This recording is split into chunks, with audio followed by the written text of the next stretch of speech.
name is Dr. Tesuaga. I'm a senior lecturer at the University of Jos. You are in the program today, the GLS. Is it your first time?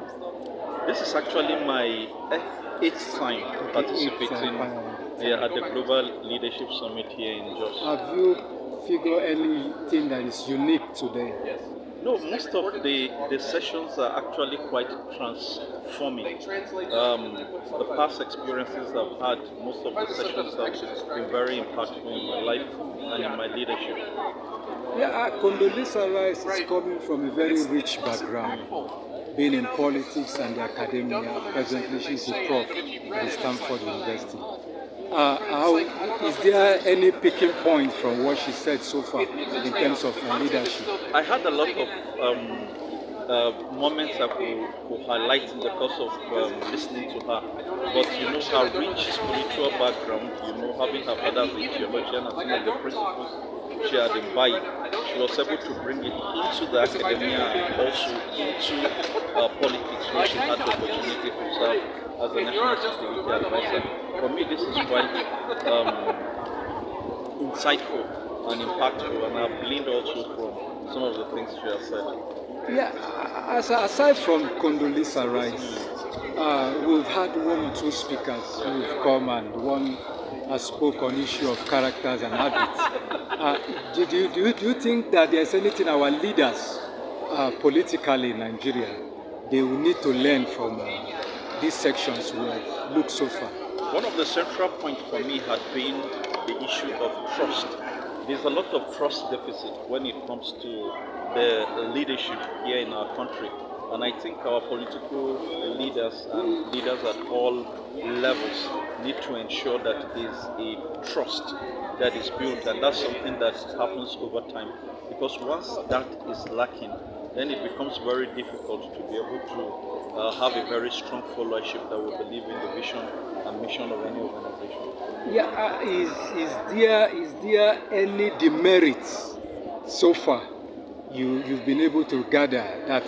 Because sometimes a lot of people will say these speakers are coming from a different clime, and what is obtainable in Nigeria is different.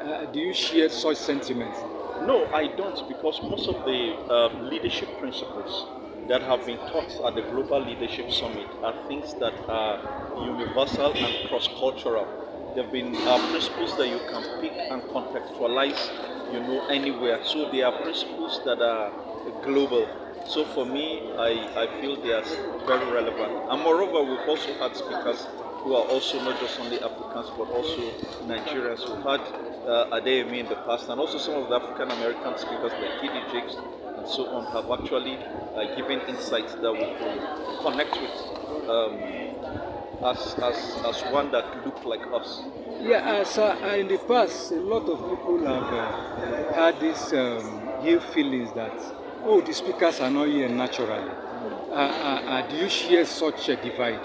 No, we live in a technologically driven world, and most of the participants, if you observe today, are millennials and Gen Zs, and so they are digital natives, and so they are able to connect. Most of us who are actually within the generation X and also boomers are very few, but even those of us within that generation are able to also connect, because that's the world that we live in. The world has become a global village.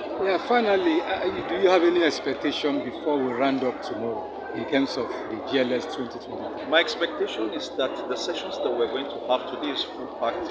Tomorrow we're going to have also more sessions, that at the end of the day, every participant, and particularly myself, that there will be transformation, that I will be able to go into my own organization and create the impact that is needed, leading with trust, so that at the end of the day, Nigeria will be transformed. Thank you very much. Adi Isigu, iNews 24. We are speaking right at the Kokin headquarters here in Jos. This is the 2023 edition of the Global Leadership Summit. So what's the name again, sir? My name is Dr. Tesuaga. You are serving presently where? Yeah, I'm a senior lecturer with the Department of Geology at the University of Jos. It's a pleasure meeting you, sir. Thank you so much. God bless you.